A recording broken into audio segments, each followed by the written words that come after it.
Did you know that adding a layer of mulch around the plants in your garden is one of the best things you can do? Mulch locks the moisture beneath the soil surface and enables the plant roots to continue to grow. What's so great about mulch is these big pieces allow the water to run straight into the soil right where the plant needs it. And it's a real enemy of weeds.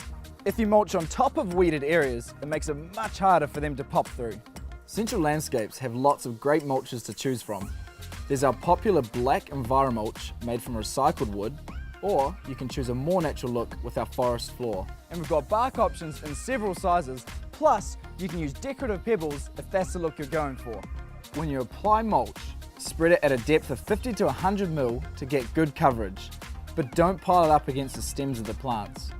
The key is to apply mulch after planting new areas to help the plants establish and to make them look good. With existing gardens or raised beds, it's best to weed and water the area first. So do the right thing for your plants and apply one of Central Landscapes' great mulch options today.